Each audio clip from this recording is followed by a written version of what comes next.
സംസ്കാരത്തെയും ജനാധിപത്യ അവകാശങ്ങളെയും സംരക്ഷിക്കണമെന്ന ആഗ്രഹമുള്ളവർ ശബ്ദമുയർത്തേണ്ട സമയം കൂടിയാണ്. ഇതിന് പിന്നിൽ വേണമെങ്കിൽ വലിയ പ്രത്യയശാസ്ത്ര പദ്ധതികൾ പോലും സംശയിക്കാം, അല്ലെങ്കിൽ അങ്ങനെ സംശയിച്ചു പോകും.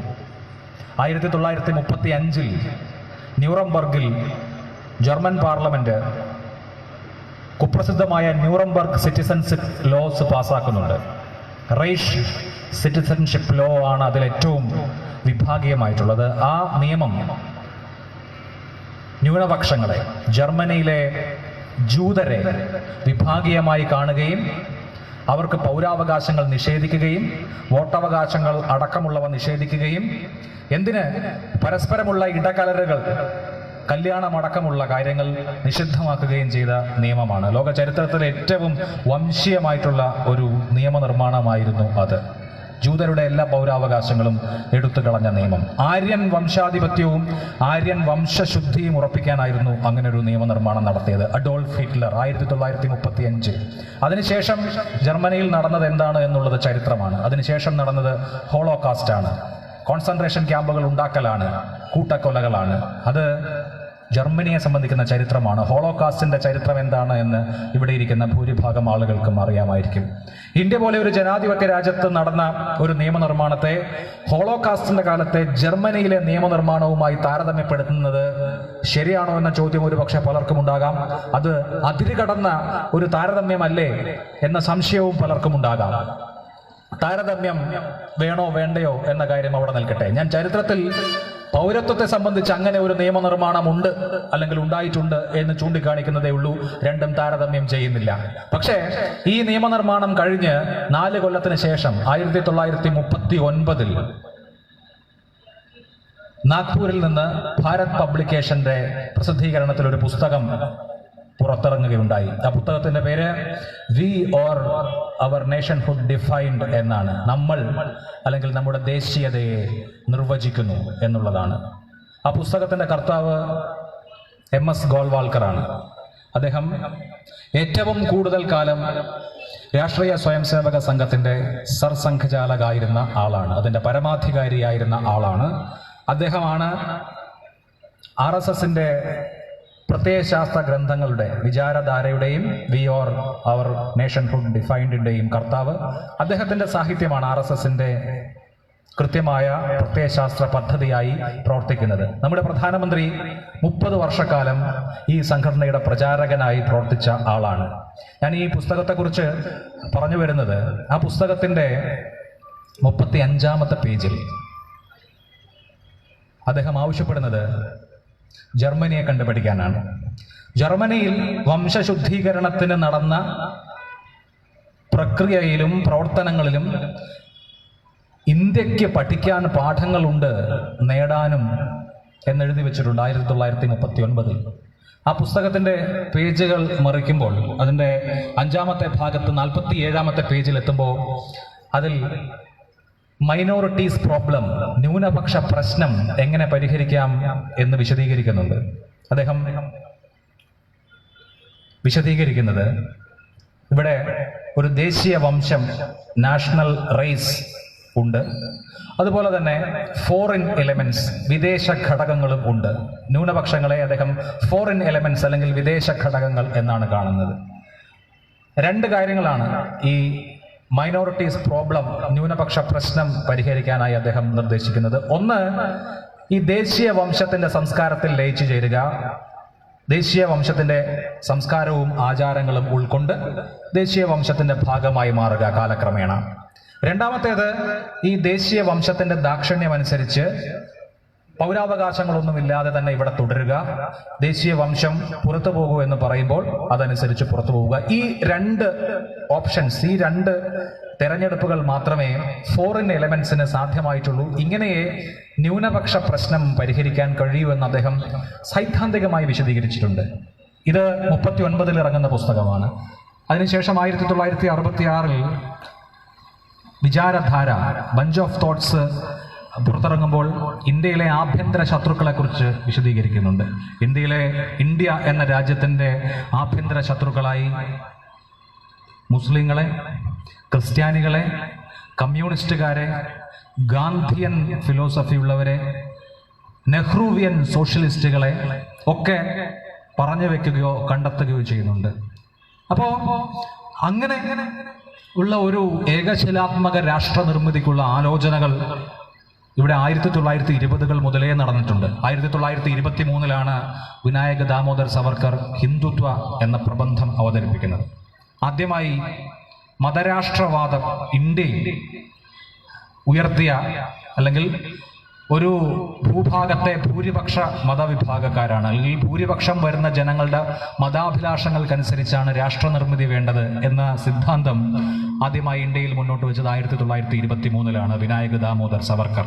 ആ 1923 ഈ ഹിന്ദുത്വ പ്രബന്ധം മുതൽ ഇങ്ങോട്ട് ഇതിന്റെ മൂലഗ്രന്ഥങ്ങൾ, ഇന്ത്യൻ നവഫാസിസത്തിന്റെ അടിസ്ഥാന ഗ്രന്ഥങ്ങൾ പരിശോധിച്ചാൽ അത് ഞാൻ നേരത്തെ സൂചിപ്പിച്ച നേഷൻഹുഡ് ഡിഫൈൻഡ് ആകട്ടെ, വിചാരധാരയാകട്ടെ, 6 glorious epochs of life, Indian life എന്ന സവർക്കറുടെ തന്നെ മറ്റൊരു പുസ്തകമാകട്ടെ, ഇതൊക്കെ പൗരത്വം എന്ന വിഷയത്തെ ഇന്ത്യൻ ഭരണഘടനാ കാഴ്ചപ്പാടുമായി ചേർത്തല്ല കാണുന്നത്. അല്ലെങ്കിൽ ഇന്ത്യൻ ഭരണഘടനാ കാഴ്ചപ്പാടിന് വിരുദ്ധമായ ഒരു സമീപനമാണ് ഈ സൈദ്ധാന്തികർ അവരുടെ സിദ്ധാന്തങ്ങളിലൊക്കെ കൈക്കൊണ്ടിരിക്കുന്നത്. അതുകൊണ്ടാണ് ഞാൻ ഈ ചരിത്രം ഇപ്പോഴത്തെ ഈ പൗരത്വ പട്ടികയുമായി ബന്ധപ്പെട്ടും സിറ്റിസൺഷിപ്പ് അമെൻമെന്റ് ബില്ലുമായി ബന്ധപ്പെട്ടുമുള്ള ചർച്ചകളിൽ ഒന്ന് ഓർത്തുപോയത്. ഇക്കാര്യത്തിലെ താരതമ്യങ്ങളോ ഇക്കാര്യത്തിലെ സമാനതകളോ ഒക്കെ ഒരു പക്ഷേ ഈ വർത്തമാനകാല സാഹചര്യത്തിൽ തോന്നുന്നതാകാം. അതങ്ങനെ തന്നെ ആകണം എന്ന് ഞാൻ വാശി പിടിക്കുന്നില്ല. എങ്കിലും ഇപ്പോൾ ഉണ്ടായിട്ടുള്ള ഈ ഭയത്തിന്റെ അന്തരീക്ഷം, ഇപ്പോൾ ഉണ്ടായിട്ടിരിക്കുന്ന ഈ അരക്ഷിതാവസ്ഥ ഇങ്ങനെ ഒരു പ്രത്യയശാസ്ത്ര പദ്ധതിയുടെ നടത്തിപ്പാണോ എന്ന സംശയത്തിൽ നിന്ന് കൂടിയാണ്. അങ്ങനെയുള്ള ഒരു ഏകശിലാത്മക രാഷ്ട്ര നിർമ്മിതിയുടെ പ്രയോഗമല്ല ഈ കാണുന്നത് എങ്കിൽ ഇപ്പോൾ നമ്മുടെ നാട്ടിലെ ജനങ്ങൾക്കുള്ള അരക്ഷിതാവസ്ഥ മാറ്റേണ്ടതാണ്, അതിന് പരിഹാരം ഉണ്ടാകേണ്ടതാണ്. ഈ തരത്തിലുള്ള നിയമനിർമ്മാണങ്ങൾ വലിയ അരക്ഷിതാവസ്ഥയിലേക്ക്, സംശയത്തിലേക്ക് ആളുകളെ കൊണ്ടുചെന്നെത്തിക്കാനേ കഴിയൂ. മെജോറിറ്റേറിയനിസം, ഭൂരിപക്ഷവാദം എന്നുള്ളതാണ് ഇന്ന് ലോകമെമ്പാടും ജനാധിപത്യത്തിന് നേരിടുന്ന ഏറ്റവും വലിയ വെല്ലുവിളി, ഏറ്റവും വലിയ പ്രശ്നം. ഭൂരിപക്ഷമുള്ളവർ അല്ലെങ്കിൽ ഭൂരിപക്ഷമായിരിക്കുന്നവർ ന്യൂനപക്ഷ ജനവിഭാഗങ്ങളെ അല്ലെങ്കിൽ ന്യൂനപക്ഷ വംശങ്ങളെ അടിച്ചമർത്തുക എന്നുള്ളതാണ് ജനാധിപത്യ രാജ്യങ്ങളിൽ പോലും ഇപ്പോൾ നടക്കുന്നത്. നമ്മുടെ അയൽ രാജ്യമായ പാകിസ്ഥാനിൽ അവിടെയുള്ള വംശീയ ന്യൂനപക്ഷങ്ങളുണ്ട്, മതന്യൂനപക്ഷങ്ങളുണ്ട്. ചരിത്രമെടുത്താൽ ഇങ്ങോട്ട് ഒരിക്കലും ഇന്ത്യ പോലെ ഒരു പരിപക്വമായ രാജ്യമായി മാറാൻ പാകിസ്ഥാന് കഴിഞ്ഞിരുന്നില്ല. അവിടെ ന്യൂനപക്ഷ വംശത്തിൽപ്പെട്ട, വംശീയമായി ന്യൂനപക്ഷമായിട്ടുള്ളവർ, ബലോച്ചുകൾ, അഹമ്മദിയകൾ, ഷിയാകൾ ഒക്കെ വലിയ തോതിൽ പീഡിപ്പിക്കപ്പെട്ടിട്ടുണ്ട്. പക്ഷേ ഇന്ത്യയുടെ ഉദാഹരണം ഒരിക്കലും പാകിസ്ഥാൻ ആകരുത് എന്നുള്ളിടത്താണ് അവിടെ ജനാധിപത്യപരമായ വിയോജിപ്പ് വരുന്നത്. തൊട്ടടുത്ത രാജ്യം ശ്രീലങ്കയിൽ, അവിടെ ബുദ്ധമത വിശ്വാസികളായ സിംഹള വംശജർ, അവിടുത്തെ ന്യൂനപക്ഷ വിഭാഗങ്ങളെ, തമിഴ് വംശജരെ, ഹിന്ദുക്കളും മുസ്ലിങ്ങളുമായിട്ടുള്ള സിംഹള ദേശീയതയിൽ വിശ്വസിക്കാത്തവരെ വംശഹത്യ നടത്തിയിട്ടുണ്ട്. ഇപ്പോഴും ആ വംശഹത്യയുടെ വക്താക്കൾ ജനാധിപത്യപരമായി അധികാരത്തിൽ കയറിയിട്ടുണ്ട്. മ്യാൻമാറിൽ, നമ്മുടെ മറ്റൊരു സമീപസ്ഥ രാജ്യമായ മ്യാൻമാറിൽ ബുദ്ധിസ്റ്റ് ഭൂരിപക്ഷമായ ഭരണകൂടം അവിടുത്തെ ഈ റോഹിംഗ്യകളെ എങ്ങനെയാണ് വംശഹത്യ നടത്തിയത് എന്നുള്ളതിനെ സംബന്ധിക്കുന്ന ഐക്യരാഷ്ട്രസഭയുടെ റിപ്പോർട്ട് പോലുമുണ്ട്. ഞാൻ അതിൻ്റെ വിശദാംശങ്ങളിലേക്ക് പോകേണ്ടതില്ല. ഇങ്ങനെയൊക്കെയാണ് മെജോറിറ്റേറിയനിസം നമ്മുടെ സമൂഹത്തിൽ പ്രവർത്തിക്കുന്നത്. അത് പലയിടത്തും അങ്ങനെയാണ്. യസീദികൾ എന്ന് വിളിക്കപ്പെടുന്ന ഒരു ചെറു ന്യൂനപക്ഷ വിഭാഗം ഇറാഖിലും അതുപോലെ തന്നെ സിറിയയുടെ ചില പ്രാന്തപ്രദേശങ്ങളിലുമുള്ളവർ അവിടുത്തെ ഭൂരിപക്ഷ ഭരണത്തിലും പിന്നീട് ISIS എന്ന് പറയുന്ന ഒരു ഭീകര സംഘടനയും അതിന്റെ ഖലീഫേറ്റും സ്ഥാപിക്കപ്പെട്ടപ്പോഴും എങ്ങനെ പീഡിപ്പിക്കപ്പെട്ടിട്ടുണ്ട് എന്നുള്ളത് നമ്മളെ സംബന്ധിക്കുന്ന വർത്തമാനകാല ചരിത്രമാണ്. ഇനി വലിയ ജനാധിപത്യ രാജ്യങ്ങൾ എടുക്കൂ. അമേരിക്കയിൽ ഇപ്പോഴത്തെ പ്രസിഡന്റ് ഡൊണാൾഡ് ട്രംപ് വിദ്വേഷത്തെ വിറ്റ് അധികാരത്തിലെത്തിയിട്ടുള്ള ആളാണ്. അപരനോടുള്ള വിദ്വേഷം, അപരനോടുള്ള വെറുപ്പ്, ഒരു അപരത്വത്തെ സൃഷ്ടിച്ച് ആ അപരനോട് യുദ്ധം ചെയ്ത് ജനാധിപത്യ രാജ്യങ്ങളിൽ ഭരണാധികാരികൾ ഉണ്ടാകുന്നു. ഏറ്റവും ഒടുവിൽ ഇന്നലെ ബോറിസ് ജോൺസൺ ഒരിക്കൽ കൂടി ബ്രിട്ടീഷ് പ്രധാനമന്ത്രിയായി തിരഞ്ഞെടുക്കപ്പെട്ടതും നമുക്ക് ഈ മെജോറിറ്റേറിയനിസത്തിന്റെ വിജയമായി, തീവ്ര വലതുപക്ഷത്തിന്റെ വിജയമായി കാണാവുന്നതാണ്. ആഫ്രിക്കൻ വംശജരോട്, അറബ് വംശജരോട്, ഹിസ്പാനിക്കുകളോട് ഒക്കെയുള്ള വെറുപ്പിനെ മൂലധനമാക്കിക്കൊണ്ടാണ് ഡൊണാൾഡ് ട്രംപിനെ പോലെ ഒരാൾ അമേരിക്ക പോലൊരു രാജ്യത്തിന്റെ പ്രസിഡന്റായി വരുന്നത്. ഇങ്ങനെ ലോകം എടുത്താൽ നമുക്ക് എത്രയോ ഉദാഹരണങ്ങൾ കാണാൻ കഴിയും. റഷ്യയിൽ എന്താണ് വ്ളാഡിമിർ പുടിനും അദ്ദേഹത്തിന്റെ ഭരണകൂടവും ചെച്ചൻ വംശജരോട്, ചെച്നിയയിലെ ന്യൂനപക്ഷ വിഭാഗങ്ങളോട് അല്ലെങ്കിൽ വംശീയമായി ചേർന്ന് നിൽക്കാത്തവരോട് ചെയ്തത് എന്നുള്ളത് നമ്മുടെ ചരിത്രമാണ്. കുർദുകൾ എങ്ങനെയാണ് തുർക്കിയിൽ, അവിടുത്തെ ഇപ്പോഴത്തെ എർദോഗന്റെ ഭരണകൂടത്തിന്റെ കീഴിൽ കുർദുകളുടെ അവസ്ഥ എന്താണ് എന്നുള്ളതൊക്കെ നമ്മുടെ സമകാലികമായ അവസ്ഥയാണ്. തുർക്കിയെക്കുറിച്ച് ഈ അടുത്ത മാതൃഭൂമിയിൽ അവിടുത്തെ കുർദുകളുടെ ജീവിതത്തെക്കുറിച്ച് ഒരു വിശദമായ ലേഖനം വന്നിരുന്നു. ഇങ്ങനെ ലോകമെമ്പാടുമുള്ള അവസ്ഥയാണ് ഈ മെജോറിറ്റേറിയനിസത്തിന്റെ വിജയവും അതിന്റെ വിജയ കാഹളവും ജനാധിപത്യമില്ലാത്ത അല്ലെങ്കിൽ ജനാധിപത്യ വിരുദ്ധമായ സമീപനവും. ആ തരത്തിലുള്ള ഭൂരിപക്ഷവാദം നമ്മുടെ രാജ്യത്തേക്കും വരികയാണോ, അതിന് അടിത്തറയായി നിയമനിർമ്മാണങ്ങൾ പോലും ഉണ്ടാവുകയാണോ എന്ന ഗൗരവമായ സംശയമാണ് ഈ വൈകുന്നേരം അല്ലെങ്കിൽ ഈ കഴിഞ്ഞ ദിവസങ്ങളിലൊക്കെ നമ്മളെയൊക്കെ അലട്ടിക്കൊണ്ടിരിക്കുന്നത്. ഒരിക്കലും അങ്ങനെ ഒരു ഭൂരിപക്ഷവാദത്തിലേക്ക് പോകേണ്ട ഒരു രാജ്യമോ ഒരു സംസ്കാരവുമോ അല്ല നമ്മുടേത് എന്നുള്ളത് തന്നെയാണ് അതിൻ്റെ കാതൽ. അവിടെയാണ് അക്കാര്യത്തിലെ വിയോജിപ്പ് നിൽക്കുന്നത്. അതുകൊണ്ട് തന്നെ അങ്ങനെയുള്ള മജോറിറ്റേറിയനിസത്തിലേക്കുള്ള ഏത് ചുവടും ഏത് വഴിയിലും പ്രതിരോധിക്കപ്പെടേണ്ടതാണ്. അത് ചെയ്യേണ്ടത് ഭരണഘടനയിൽ വിശ്വാസമുള്ള മുഴുവൻ മനുഷ്യരുമാണ്. ഇന്ത്യ ഒരു ജനാധിപത്യ രാജ്യമായി തുടരണമെന്ന് ആഗ്രഹിക്കുന്ന, ഇന്ത്യയുടെ ബഹുസ്വരതയിൽ വിശ്വസിക്കുന്ന, ഭരണഘടനയിൽ വിശ്വസിക്കുന്ന മുഴുവൻ ആളുകളും ഒരുമിച്ച് കൈകോർത്താണ് ആ വിപത്തിനെ ചെറുക്കേണ്ടത്. ഈ സിറ്റിസൺഷിപ്പ് അമെൻമെന്റ് ആക്ട് എന്നുള്ളത് ഒരു മതപരമായ പ്രശ്നമായി കാണേണ്ട ഒരു വിഷയമല്ല, മറിച്ചത് ഭരണഘടനയ്ക്ക് നേരെയുള്ള ഒരു ആക്രമണമായി, ഇന്ത്യൻ ഭരണഘടനയ്ക്ക് നേരെയുള്ള ഒരു അതിക്രമമായി കാണേണ്ടതാണ്. അങ്ങനെ ഭരണഘടനയ്ക്കെതിരെയുള്ള ഒരു അതിക്രമം ചെറുക്കപ്പെടേണ്ടതാണ്, അതിന് വിശാല മാനവ ഐക്യം രൂപം കൊള്ളേണ്ടതാണ് എന്ന വീക്ഷണകോണിലാണ്, അതാണ് അതിൻ്റെ ശരിയായ വീക്ഷണകോൺ. അങ്ങനെയാണ് അതിനെ കാണേണ്ടതെന്നാണ് എൻ്റെ അഭിപ്രായം. മതപരമായ സംഘടനം കൊണ്ട് ചെറുക്കാൻ കഴിയുന്നവ അല്ല. അങ്ങനെയുള്ള ഒരു സംഘടന ഉണ്ടാകുന്നത് തന്നെ ഈ ഡിവിഷൻ ആലോചിച്ച് ഈ നിയമം നിർമ്മിച്ച ആളുകൾക്ക് സന്തോഷം പകരുന്നതായിരിക്കും. മറിച്ച് മുഴുവൻ ആളുകളും ഒരുമിച്ച് നിന്ന് അതിനെ നേരിടുക എന്നുള്ളതാണ് ഈ സന്ദർഭത്തിൽ ഏറ്റവും അനിവാര്യം. ഒരുപക്ഷെ ചരിത്രത്തിൽ ആദ്യമായിട്ടായിരിക്കും സംസ്ഥാനത്തിന്റെ മുഖ്യമന്ത്രിയും പ്രതിപക്ഷ നേതാവും ഒരുമിച്ച് ഒരേ മുദ്രാവാക്യം ഏറ്റെടുത്ത് ഒരു സമരത്തിൽ പങ്കെടുക്കുന്നത്. തിങ്കളാഴ്ച സംസ്ഥാനത്തിന്റെ മുഖ്യമന്ത്രിയും പ്രതിപക്ഷ നേതാവും ഒരേ സമരത്തിൽ ഒരുമിച്ച് അണിനിരക്കുന്നു എന്നുള്ളത് തന്നെ കേരളം എങ്ങനെയാണ് ഒരു മാതൃക മുന്നോട്ട് വെക്കുന്നത് എന്നുള്ളതിന്റെ തെളിവാണ്. കേരളം എങ്ങനെയാണ് ഒരു മാതൃക മുന്നോട്ട് വെച്ച് നവഫാസിസത്തിന്റെ കടന്നുവരവിനെ പ്രതിരോധിക്കുന്നത് എന്നുള്ളതിന് ഇതിനേക്കാൾ വലിയ തെളിവ് ആവശ്യമേയില്ല.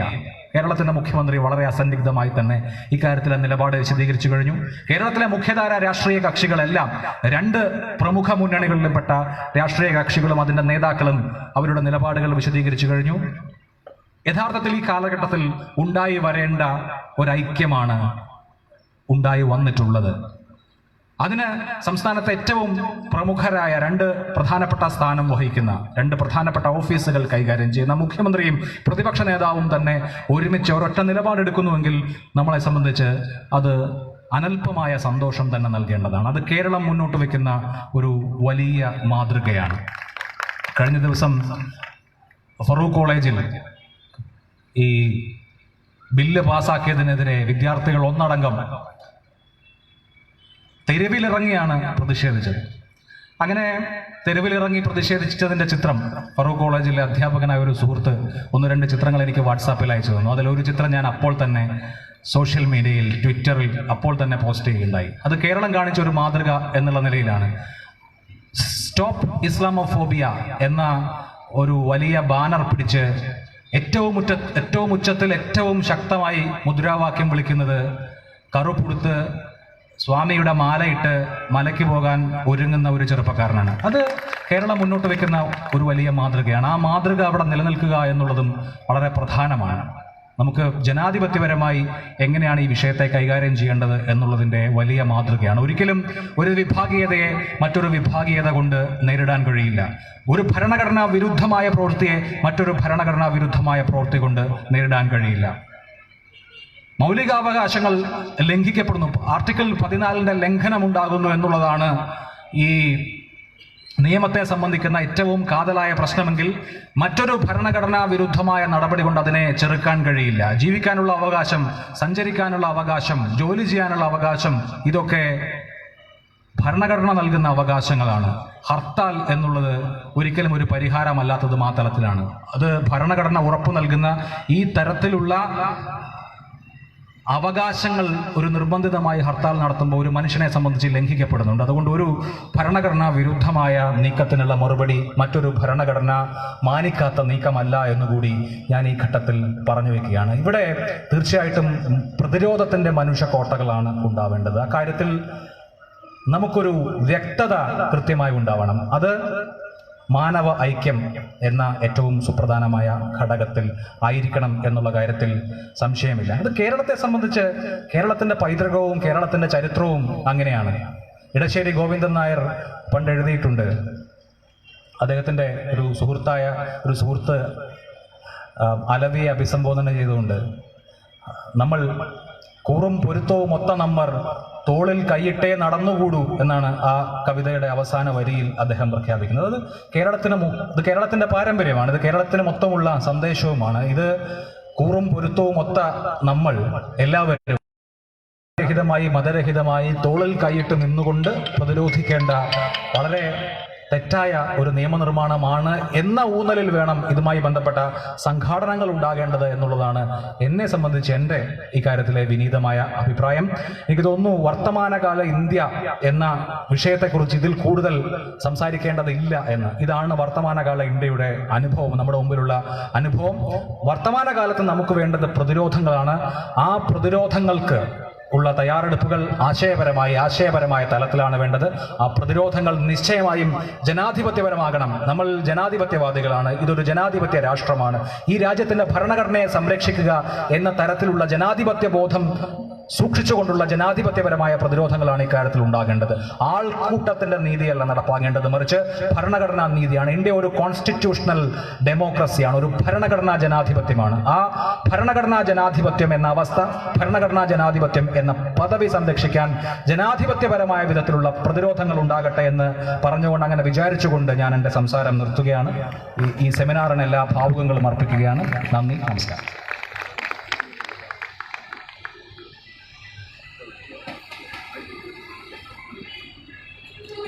മുസ്ലിം യൂത്ത് ലീഗിൻ്റെ ഇത് സംബന്ധമായ കാഴ്ചപ്പാട് അവതരിപ്പിച്ചുകൊണ്ട് മുസ്ലിം യൂത്ത് ലീഗിൻ്റെ ബഹുമാന്യനായ senior vice president Najeeb Kanthapuram സംസാരിക്കുന്നു. അതിനുവേണ്ടി അദ്ദേഹത്തെ സ്നേഹപൂർവ്വം ക്ഷണിക്കുന്നു.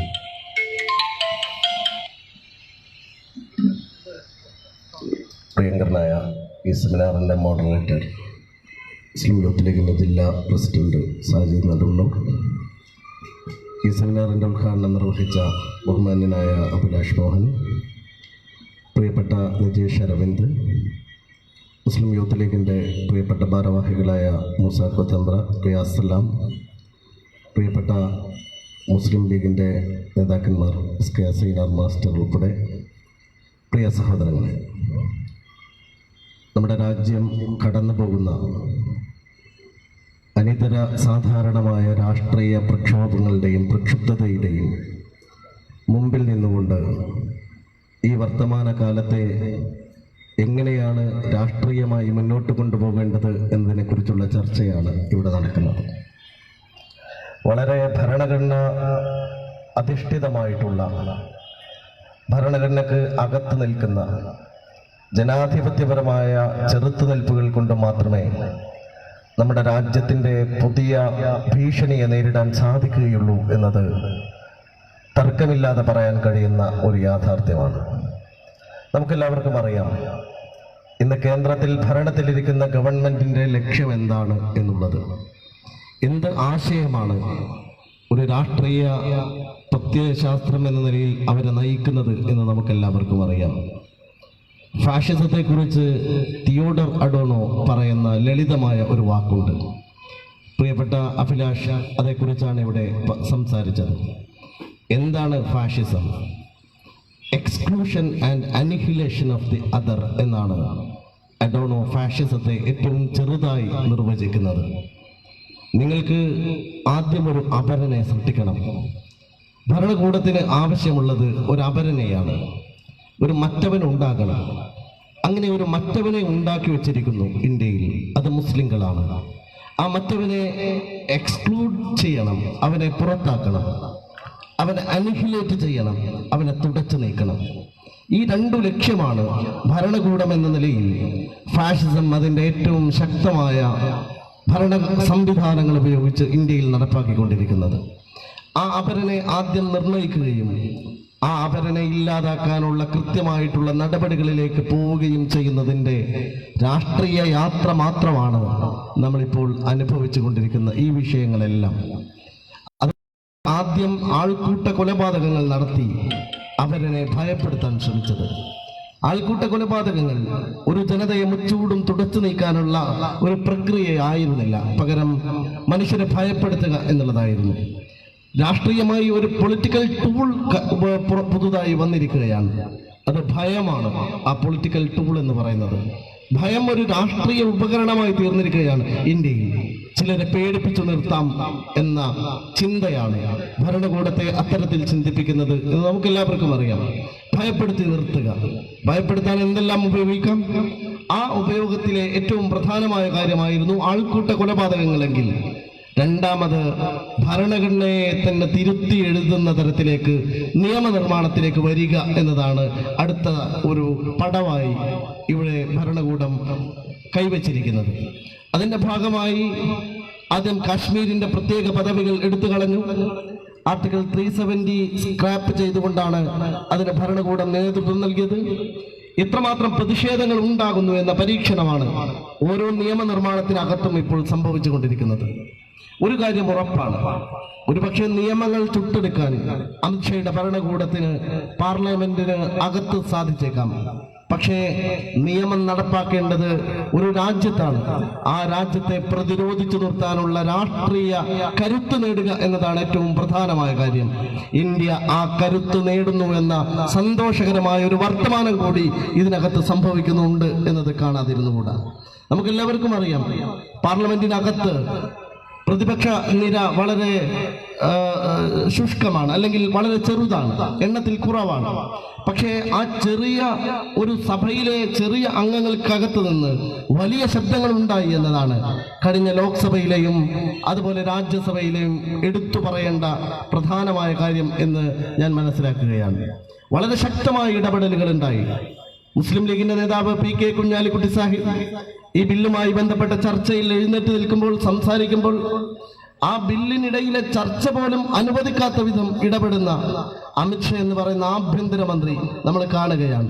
എത്രമാത്രം അസഹിഷ്ണുതയോടെയാണ് ഒരു പ്രതിഷേധത്തിന്റെ ശബ്ദം പോലും ഭരണകൂടം കാണുന്നത് എന്നതിന്റെ ഏറ്റവും വലിയ തെളിവായി നമുക്ക് മനസ്സിലാക്കാൻ കഴിയും.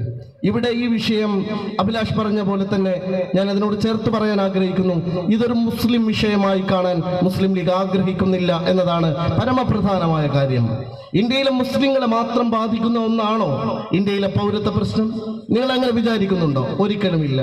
ഇന്ത്യയിൽ ഇപ്പോൾ നടപ്പിലാക്കാൻ പോകുന്ന ഈ പൗരത്വ ബില്ലും പൗരത്വ ആക്ട് ആയി കഴിഞ്ഞിരിക്കുന്നു, ബിൽ ആക്ട് ആയി കഴിഞ്ഞിരിക്കുന്നു, നിയമമായി കഴിഞ്ഞിരിക്കുന്നു. ആ നിയമം നിലവിൽ വന്നാൽ അത് ഇന്ത്യയിലെ മുസ്ലിങ്ങളെ മാത്രമാണ് ബാധിക്കുക എന്ന് നിങ്ങൾ വിചാരിക്കുന്നുണ്ടോ? ഒരിക്കലുമല്ല. ഈ രാജ്യം അരക്ഷിതമായാൽ ഈ രാജ്യത്തെ മുസ്ലിം മാത്രമല്ല അനുഭവിക്കേണ്ടി വരിക.